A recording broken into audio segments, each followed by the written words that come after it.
All right, so this is like just a listing presentation, and then we'll go through your things, Adriana. You have the questions. So Yeah. before you go, this is what you need to have ready, okay? You need to have your four. I like to get 4 CMAs. It's up to you.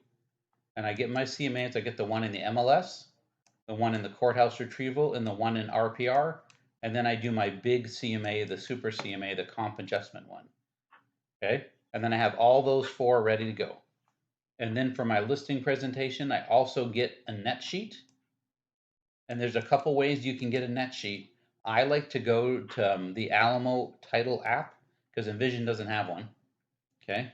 So I go to Alamo Title, and once you open the app, you hit the seller at the bottom. And then actually, you can probably, I wonder if they'll let me open it right here. Oh my gosh, that was amazing when you told me.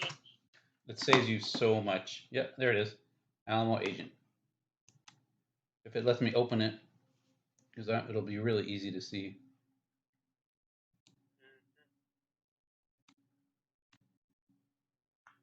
Okay.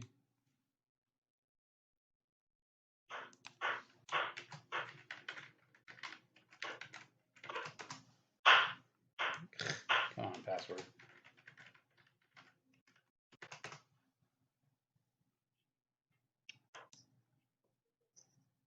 Okay, so here it is. So once you open the app, or obviously you can see it's on your computer. This is like a computer version. It's called Alamo Agent 1. This is the easiest way to do a net sheet. All right, so it's going to load up in a second. If it does, come on, computer. And I even have fiber in my house, but so this is gonna, it takes a couple seconds the first time you load it. All right, so here it is. You see at the top here on the computer is at the top. On your phone it'd be at the bottom, and you're gonna hit seller, and then once you hit the seller button and it loads up, it's gonna let you add an address. So what was your address again? If not, I can just put any one. It doesn't matter. 2127 Delgado. Okay. 2127 Delgado. Okay. DEL. I know. I gotta wait for my computer to catch up. Come on, buddy. That's the only annoying thing about the app. It goes slow. Okay, so once you put in an address, you always want to add an address, then it gives you the taxes. You say, cool, I got the taxes.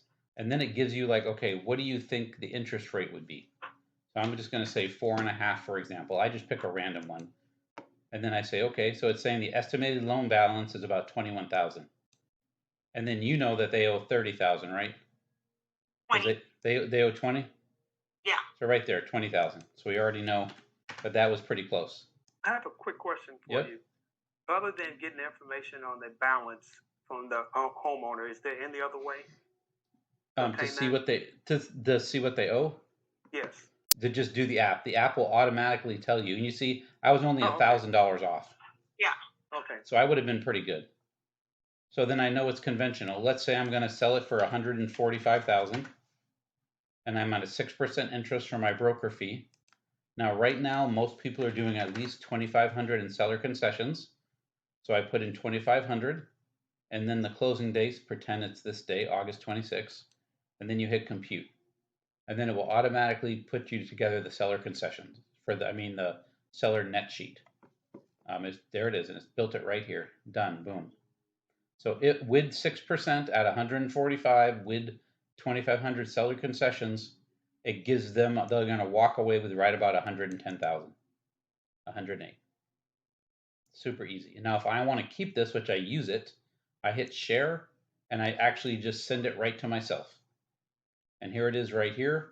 If you want to do it this way, I like to keep it simple so people can see it and understand. Here's your balance, here's your closing cost, da da da da da.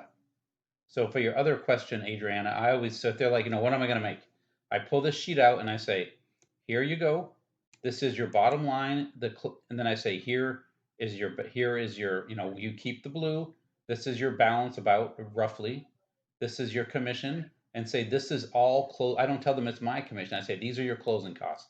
It has all the broker fees, all the title, everything is right here, including prorated taxes, which are right next to it. And then this is what you take home. And then I have this, I like to print this one off. And then I ask them, are you okay with that? And if they're like, oh yeah, that's great, I say, awesome, go ahead and sign right here or initial right here. Ah, That's why it has the sign spot at the bottom. cool. Okay, so that's why I do it this way. Okay. So I can be, so I don't call it tricky, but I can be, they can't say you never gave it to me. They actually signed it. I leave it with them, and then I take a screenshot of it, or I have Cam Scanner, the app. I scan it with the app, and it goes right up as a PDF in my system. Okay, and then they get to keep this one, and now I have a signed copy. They have a signed copy. And if they need anything broken down, see, it's all right here. Boom, fees, fees, fees. All broken down. Buyer fees, seller fees, everything is right here. Okay, so that's how I do it that way, Adriana. Okay. Let me get my PowerPoint back to kick up. So you don't actually say anything about commissions then? I don't have to. No, if you're a savvy person like me, Yeah. I'm going to tell you, hey, what am I paying you for my The commission? sneaky way. Yep, I'd rather just say, no, this is where we are. Sorry, let me find that one again. Sorry. Let me close this sucker down. And then open up my, that's because I'm in a classroom. That's what I did. So Okay. the So if they net sheet- say, give me your commission, what's your commission? What do you guys say? What I like to say, and this is in my KV4 training, you all Let have me been, show you. yeah, you all have been there, and then so you all should have it. If not, I'll give you another copy of it. And then what I like to do is I'll go right here to this form, which is in the seller info of the KV4 training, and right here where it has the menu of services. And you need to make a 6, 7, 8, and 10. Okay, so you just change this to 6, 7, 8, and then you make a 10 that has all kinds of stuff. So they're like, what do you charge for your commission? How much is that? You can say, right now, this is based on 6%, but I have 4 different package levels. Which one would you like? And you just shut up and give it to them. Okay. They don't usually like to pick the 10. They don't like to pick the 6 because they don't want to look cheap. You're usually going to get somebody at 7 and 8. And then if they're like, well, I want this, I want this, I want this piece, I want this piece, you say, that's fine. My a la carte is 7.5%. We'll get you. And then you give the other agent 3 and you keep 4.5. Okay, so I would highly recommend using this. It makes it very unthreatening. And then, so if the agent's like, if they're like, no, I only want to pay 4%, you're like, I'm sorry, I don't have a 4% package unless you're buying another home with me or something like that. And then that's up to you to decide if you want to do that. Does that make sense?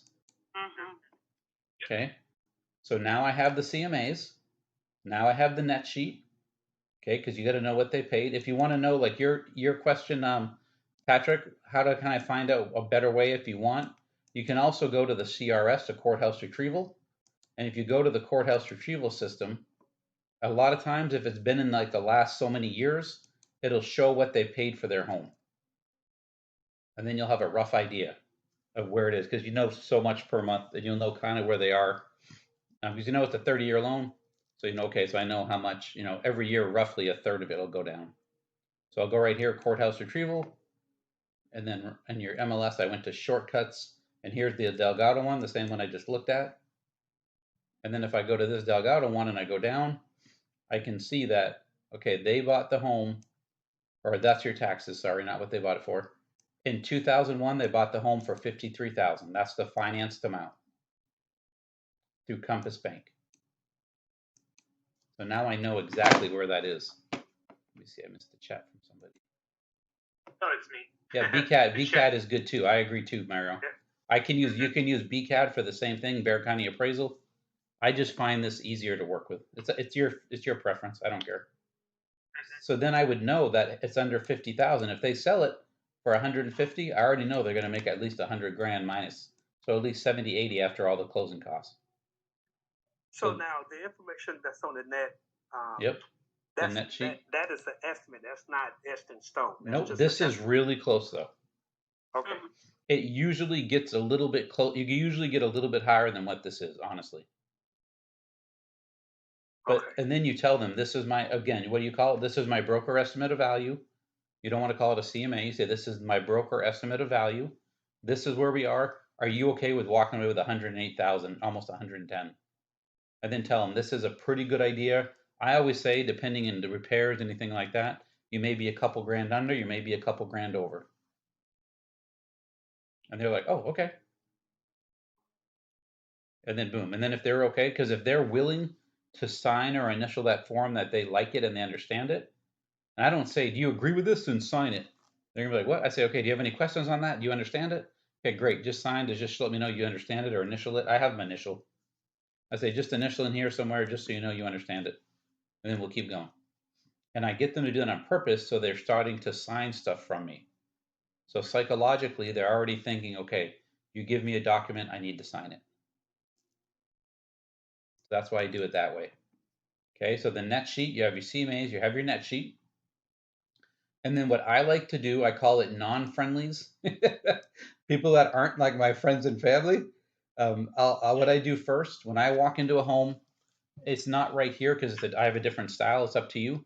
I have them like I do in training in the class. I tell them, I take my legal pad. I say, you start at the front of the house, give me a house tour like I'm buying your house. And then I listen to what they love about their house, why they wanted to buy it. I look for pictures. I build that relationship of trust. Once I'm done the house tour and we've both kind of got to know each other a little bit and talked, then we're sitting down at the kitchen usually. And I like to present. This is just the way I like it. You don't have to. I like to go over the CMA so they know what they're going to get, they're going to list their home for and what they're going to make. And then most sellers are concerned with what the bottom line is. And then I go over the net sheet. Okay. And again, it depends on your style. I like to have a tablet. I bought a Samsung tablet actually from Costco just for this reason. And I have everything in my tablet and I don't print out very much at all. Okay. Because I don't want them to have a copy of everything unless they sign with me. Otherwise, they're going to do a for sale by owner and they're going to not need me anymore. So I just want them to have to sign to get it. And then I connect it, then I do this and I make sure I have my hotspot and I know what this is good internet. If not, I don't rely on the customer's Wi-Fi when I get there, okay? You can say, do you have Wi-Fi I can hop on? Some of them might be like, oh no, I don't have it, no. And you're like, what? They do, but they don't want to let you get on it.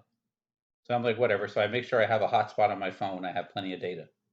So when I get there, I don't have to rely on them because that's embarrassing when that happens. Okay, and this is, like I said, this is where I go. I get my lockbox. I ask them where to put the stuff. I put the lockbox on the kitchen table, and then that way they see the lockbox, and they know I'm not messing around. And then I pretend I'm a buyer. They walk me through. I build relationship.